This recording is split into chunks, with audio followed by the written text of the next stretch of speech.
बिस्मिल्लाहिर्रहमानिर्रहीम, अस्सलाम वालेकुम। पाकिस्तान और दुनिया भर में देखने और सुनने वालों को अब्दुल कादिर का सलाम। आज का व्लॉग थोड़ा लेट आने पर माजरत खाऊं, बिकॉज आपको पता है बहुत सारी पॉलिटिकल हैपनिंग्स है। एक तरफ सेनेट का इजलास, दूसरी तरफ कौमी असम्बली का सेशन, फिर पीटीआई के लोगों की एक्टिविटीज़, साथ ही तहरीक तहफ़्फ़ुज़ आईन पाकिस्तान, उनकी अलग से मुलाकातें जारी हैं। तो बैक टू बैक सबको कवर करते करते थोड़ा सा लेट हो गया। इस वक्त जब मैं आपसे बात कर रहा हूँ, इस मुल्क में सियासी बहरान तो है ही है, लेकिन एक जुडिशल बहरान भी जन्म ले चुका है। पिछले 2-3 दिनों में जो डेवलपमेंट हुई आप देख रहे हैं, उनको मुसलसल सोशल मीडिया पर, टेलीविजन पर रिपोर्ट किया जा रहा है कि सुप्रीम कोर्ट में इस वक्त इख्तियारात की तकसीम का मामला बहुत ज़्यादा गर्म हो चुका है। और ये सवाल खड़ा हुआ है कि क्या किसी जुडिशल ऑर्डर को, यानी अदालती हुक्म को महज इंतज़ामी कमेटी ख़त्म कर सकती है, उड़ा सकती है या नहीं। क्योंकि ऐसा हो चुका है, जब तक कोई ऑर्डर इन फील्ड हो, कोई भी अदालती हुक्म जो इन फील्ड हो, वो तब तक ही ख़त्म हो सकता है जब तक उसके ऊपर कोई और अदालती ऑर्डर नहीं आ जाता। लेकिन अभी की जो रिसेंट एग्जाम्पल हमने देखी है, एक अदालती हुक्मनामा डिस्कार्ड कर दिया गया, कैसे एक इंतज़ामी कमेटी ने खुद से बैठ के डिसीजन कर लिया। तो क्या ऐसा पॉसिबल है या नहीं, मामला कहाँ पर जाकर फंसा है, ज़रा आसान लफ्ज़ों में आगे चल के आपको बताऊंगा। लेकिन पहले ज़रा सियासी सूरत-ए-हाल के ऊपर बात कर लेते हैं। इमरान खान की हुकूमत मुखालिफ खामोश मनसूबाबंदी बहुत तेज़ी से आगे बढ़ रही है। इस वक्त बैक वक्त 3 असम्बलियों में पूरी कुव्वत के साथ एहतजाज जारी है। पहले आगाज़ हुआ पंजाब असम्बली से, फिर कौमी असम्बली में, अब सिंध असम्बली में भी जो पीटीआई के लोग हैं वो एहतजाज रिकॉर्ड करा रहे हैं। और इस एहतजाज में हर आने वाले दिन के साथ शिद्दत देखी जा रही है। आज भी कौमी असम्बली में एहतजाज हुआ, जब शहबाज शरीफ खुद मौजूद थे ऐवान में, तो उनको तकरीर करने का भी इवन मौका नहीं मिल सका। बाकी जो पीटीआई के मेंबरान थे, उन्होंने एक मैसिव किस्म का प्रोटेस्ट वहाँ पे लॉन्च किया।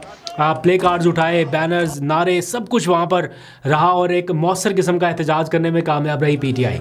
और फिर आपको पता है कि जब पीटीआई के लोग एहतजाज करते हैं तो टेलीविजन के ऊपर उस तरह उसकी कवरेज नहीं रहती, क्योंकि पीटीवी का कैमरा जो है वो एक ख़ास एंगल से ही कवरेज कर पाता है। उनके ऊपर भी ज़ाहिर बात है सख्ती है, बाकी टीवी चैनल्स की तरह। तो जो अरकान है आजकल, वो क्या करते हैं कि अपने कैमरे खुद ही ऑन करके रिकॉर्डिंग शुरू कर देते हैं। तो उस तरह बहुत सारी क्लिपिंग जो है वो सामने आ जाती हैं।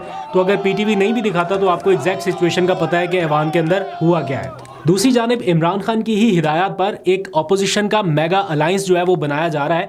ऑलरेडी मौजूद है तहरीक तहफ़्फ़ुज़ आईन पाकिस्तान की सूरत में, लेकिन कुछ ऐसे लोग, कुछ ऐसी जमातें या ऐसे इंडिविजुअल्स जो वोकल हैं ख़ास तौर पर आइन के तहफ़्फ़ुज़ को लेके या इंसानी हकूक़ की खिलाफ वर्जियों को लेके, उनको भी ऑन बोर्ड करने का फ़ैसला किया गया। इमरान खान ने हिदायत की थी शाहिद खाकान अब्बासी से मिला जाए, इस तरह के और लोगों से भी। तो पहले आपको पता, ये तहरीक तहफ़्फ़ुज़ आईन पाकिस्तान के लोग शाहिद खाकान अब्बासी के पास गए, उनको ऑन बोर्ड किया, वो शामिल हो गए इसमें। उसके बाद आज मुस्तफ़ा नवाज़ खोखर से उनकी मुलाकात हुई है। पीपल्स पार्टी के साबिक रहनुमा है, इस वक्त उनके नाम के साथ सीनियर पॉलिटिशियन लिखा जाता है। और इन दिनों में जो कुछ भी हुआ, जब बोलने में थोड़ी सी मुश्किल थी, लोगों के ऊपर थोड़ी सख्ती रही है, तो उन्होंने जिस हद तक हो सका आवाज़ बुलंद की है और बताया है कि मुल्क में इंसानी हकूक़ की खिलाफ वर्जियाँ हो रही हैं, आइन की खिलाफ वर्जी हो रही है। इसके ऊपर उनका एक वाज़ेह स्टैंस रहा है। तो उनको भी आज ऑन बोर्ड लिया गया और ये तय पाया है, बल्कि उन्होंने खुद आके अनाउंस किया कि तय पा चुका है कि हम मिलके साथ आगे बढ़ेंगे। और इस तरह के और इंडिविजुअल्स को भी इसमें लाया जाएगा। और आने वाले दिनों में आप शायद देखेंगे एक मुकम्मल शक्ल के साथ एक ग्रैंड या मेगा अलायंस आपको नजर आए। ये तो होगी ना हमारी अंदरूनी सियासत। थोड़ी सी बात करते हैं डोनाल्ड ट्रंप की, फिर वापस आइए ज़रा सुप्रीम कोर्ट में होने वाला जो एक दिलचस्प मामला है, दिलचस्प नहीं, हैरानकुन और तशवीशनाक मामला है, वो मैं आसान लफ्ज़ों में आपके सामने रखता हूँ कि एक्चुअल आज हुआ क्या है। ये बहुत बड़ी गेम हो रही है और आपको पता चलेगा कि कैसे फ़ायदा कोई और उठा रहा है, लड़ाई किसी और की हो रही है। डोनाल्ड ट्रंप ने, आपको पता है, गुज़िश्ता रात हल्फ उठा लिया। अब वो 47वें प्रेसिडेंट बन चुके हैं। 47 का जो नंबर है वो पाकिस्तान में और अमेरिका में काफ़ी फेमस है। वो 47 प्रेसिडेंट है और पाकिस्तान में 47 नंबर की क्या हैसियत है या क्या अहमियत है आपको बहुत अच्छे से पता है। मैं ज़्यादा डिटेल में नहीं जाऊँगा। मैं कल रात से एक क्लिप देख रहा हूँ, पहले भी देखा था, फिर से वो वापस टाइमलाइन पे आ रहा है कि गरीदा फ़ारूकी साहिबा जो है वो फरमा रही हैं कि कुछ टाइम पहले की बात है, जब ट्रंप इलेक्शन जीत गए तो उनका तज्जिया चल रहा है टीवी पे कि डोनाल्ड ट्रंप ने इलेक्शन तो जीत लिया, लेकिन क्या वो अमेरिका के प्रेसिडेंट बन सकेंगे? उसकी राह में ये रुकावटें हैं, उनके अदालतों में ये केसेस हैं और ये सज़ाएँ हैं और पता नहीं क्या उन्होंने बताया। और लगभग उनके जहन में शायद वो पाकिस्तानी नक्शा ही था कि जैसे यहाँ पे हुआ किसी को जितनी भी पब्लिक सपोर्ट हो, कितना कुछ भी हो, लेकिन एट द एंड वोट की क्या अहमियत रह जाती है वो शायद उन्होंने यहीं का हिसाब किताब लगाया। लेकिन वहाँ पे जमहूरियत कुछ अलग लेवल की है। आपने देखा किस तरह से जो हारने वाला है, जो जीतने वाला है, वो मुख्तलिफ तकारीब पर एक साथ रहे। ये पाकिस्तान के लिए वाकई में एक सबक है, पाकिस्तान के सियासतदानों के लिए। लेकिन इन हालात की मैं बात नहीं कर रहा। 2022 से पहले पहले तक ठीक था।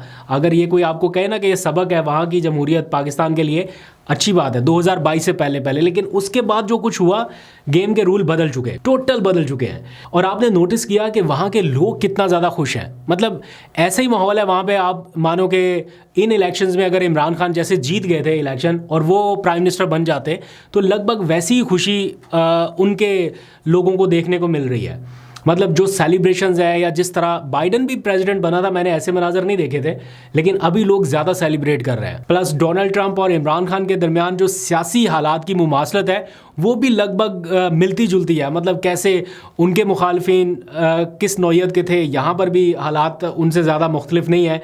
दोनों के ऊपर कातलाना हमला, दोनों ने सर्वाइव किया, दोनों कहते हैं कि हमें किसी मकसद के लिए ज़िंदा रखा गया, दोनों की तरफ आवाम में उतनी ही पजीराई या उस लेवल की पजीराई। तो काफ़ी सारी चीज़ें जो है वो सिमिलर हैं।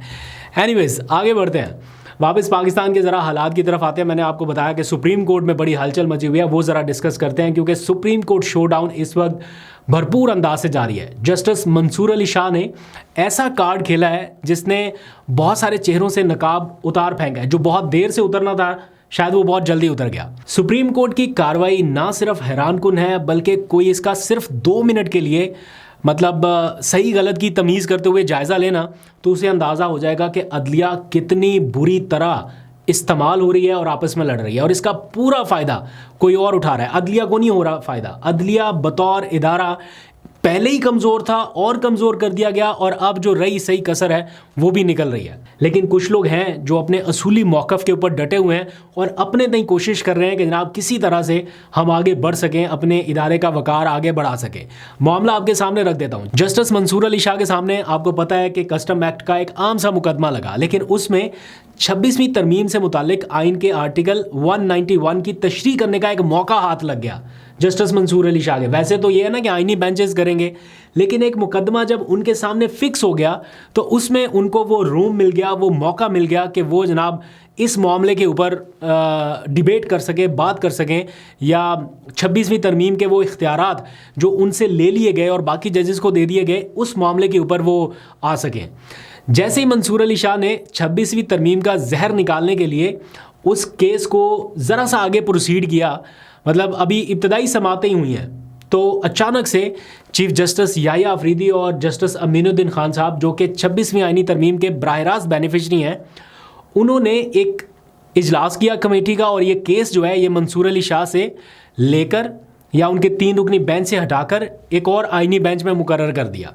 और बाद में ये तासुर दिया गया कि ये केस गलती से रेगुलर बेंच पे लग गया था, इसलिए अब ये केस जो है वो इनसे लेकर practice and procedure act committee का इजलास बुलाकर इंतज़ामी सतह पर फैसला करते हुए इस केस को रेगुलर बेंच से आइनी बेंच में मुकर्रर कर दिया। आपको एक बात यहाँ पर नोट करनी चाहिए या ज़हन में रखनी चाहिए कि एक बार अगर कोई बेंच बन जाए तो वो तब तक नहीं टूटता जब तक उसमें से कोई रुकन अपने आप को अलग ना कर ले, या वो समाअत करने से इनकार ना कर दे, या ख़ुद से रिक्यूज़ल ना कर दे, तब तक वो बेंच नहीं टूटता। और जब तक बेंच ना टूट जाए तब तक उसका केस किसी और के पास नहीं भेजा जा सकता। इस मामले में चलते हुए केस का ना सिर्फ बेंच तब्दील कर दिया गया, बल्कि अदालती ऑर्डर जिसमें ये हुक्म दिया गया था कि इस केस को दोबारा इस तारीख तक मुकर्रर किया जाए, ये जुडिशल ऑर्डर है, ये हुक्मनामा था उस 3 रुकनी बेंच का जो मंसूर अली शाह सुन रहे थे। जिस दिन उन्होंने समाअत अपनी ख़त्म की तो उन्होंने हुक्म दिया कि इस केस को इस तारीख को यानी अगले दिन दोबारा समाअत के लिए मुकर्रर कर दिया जाए। तो ये जुडिशल ऑर्डर हो गया, लेकिन उसको नज़रअंदाज करते हुए ये केस फिक्स नहीं किया गया। यानी एक जुडिशल ऑर्डर को, एक अदालती ऑर्डर को एक ऐसी कमेटी का इजलास बुलाकर ख़त्म कर दिया गया जिसमें ख़ुद मंसूर अली शाह साहब शामिल ही नहीं थे। मतलब वैसे वो उस कमेटी का हिस्सा थे, लेकिन उनको इनवाइट ही नहीं किया गया। तो प्रैक्टिस एंड प्रोसीजर एक्ट की कमेटी का इजलास 2 लोगों ने बुलाया जो 26वीं तरमीम के बराह रास्त बेनिफिशरी हैं, यानी चीफ जस्टिस याहिया अफरीदी और आईनी बेंच के सरबराह। उन्होंने इजलास बुलाया, मंसूर अली शाह साहब को पता ही नहीं है और उनके नीचे जो बेंच बना है उसको उन्होंने मुंतकिल करके आईनी बेंच को भेज दिया और उनकी राय भी नहीं ली गई।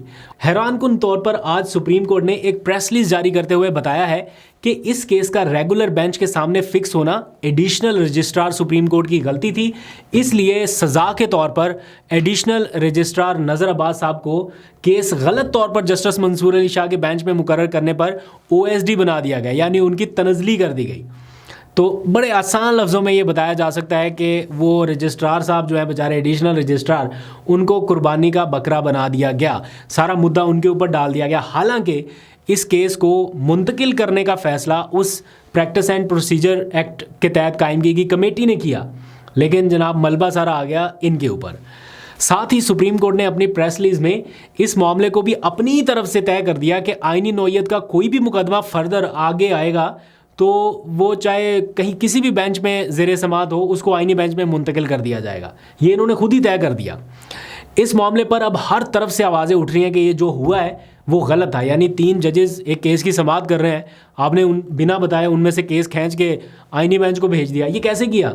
जुडिशल ऑर्डर था भाई इसका कि इसको दोबारा फिक्स करना है। ये जुडिशल ऑर्डर कैसे ख़त्म हुआ कोई नहीं बता रहा। तो इस मामले पर लाहौर, कराची और Islamabad high court bar associations ने अपनी अलग अलग प्रेस रिलीज जारी की हैं, जिसमें उन्होंने बताया है कि जस्टिस मंसूर अली शाह का जो मौक़िफ़ है वो 100% दुरुस्त है और ना सिर्फ उसे तस्लीम किया जाए बल्कि ये मुतालबा भी किया है कि जिस बेंच के सामने ये केस लगा हुआ था वो इंतज़ामी ऑर्डर से वापस नहीं लिया जा सकता, ना तब्दील किया जा सकता है, इसलिए इस बेंच को वापस ये केस भेजा जाए ताकि वो सुने।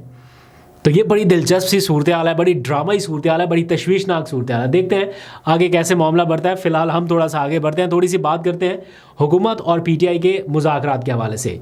हुकूमत का आज एक इजलास हुआ है अपनी मुज़ाकराती कमेटी का, पार्लियामेंट हाउस में उन्होंने अपना इजलास बुलाया और जो भी PTI ने चार्टर ऑफ डिमांड उनको पेश किया उसका जायज़ा लिया और पता ये चला है कि 7 सियासी जमातों का ये इजलास था, जिसमें पीपल्स पार्टी, नून लीग या सारे जो एक रुकन है 7 जमातों पर मुश्तमिल उनकी मुज़ाकराती कमेटी, उन्होंने इजलास किया और उसके बाद पता ये चला है, बल्कि आज़म नज़ीर तारड़ का ये बयान है कि 9 मई के ऊपर कमीशन नहीं बन सकता, चूँकि मुकदमात में सज़ाएँ हो चुकी हैं, कुछ मुकदमात ज़ेर समात हैं, तो ज़ेर समात मुकदमात के ऊपर अदालती कमीशन नहीं बनते। ये जवाब है हुकूमत का, ऑफिशियली नहीं है लेकिन बयानात की हद तक है, जिसके ऊपर हामिद रज़ा साहब जो हैं, जो PTI की मुज़ाकराती कमेटी के मेंबर हैं, उन्होंने कहा कि अगर कमीशन नहीं बना रहे तो कोई मुज़ाकरात नहीं हो रहे। चौथी मुलाकात जो है वो मशरूत है कि आप जुडिशल कमीशन के लिए रजामंदी जाहिर करेंगे। हाँ, अगर आप कोई जुडिशल कमीशन के लिए TORs बनाना चाहते हैं उसके लिए दावत देंगे तो हम एक और मीटिंग कर सकते हैं, लेकिन अगर आप साफ जवाब दे देंगे कि जुडिशल कमीशन नहीं बन सकता तो फिर हम मीटिंग नहीं करेंगे। एक खबर ये भी आई है कि PTI के जो मेंबर कौमी असम्बली हैं आदिल बाज़ाई, आपको पता है पिछले कुछ दिनों में उनकी रुकनियत ख़त्म कर दी गई थी, बाद में सुप्रीम कोर्ट ने उनको बहाल किया था, तो उनकी रुकनियत मनसूख कराने वाले जो हैं वो इस वक्त ख़ुद ख़तरे में हैं और उनका दिया गया जो हलफनामा था वो अब उनके अपने गले पड़ने को है, क्योंकि इस केस के फ़ैसले में सुप्रीम कोर्ट ने नून लीग के सदर शहबाज शरीफ साहब के हलफनामे की साख पर सवाल उठाए हैं कि ये कैसा हलफनामा है, और उन्होंने सिविल कोर्ट और मजिस्ट्रेट को इस हलफनामे से मुतालिक जल्द फ़ैसला करने का हुक्म दिया है। एंड बाय द वे ये केस भी जस्टिस मंसूर अली शाह ने, जस्टिस आयशा मलिक ने और जस्टिस अकील अब्बासी साहब ने सुना है और इस फैसले में इलेक्शन कमीशन के जानिबदाराना किरदार को भी निशाना बनाया गया है और स्पीकर के रेफरेंस की साख पर भी सवालात उठाए गए हैं।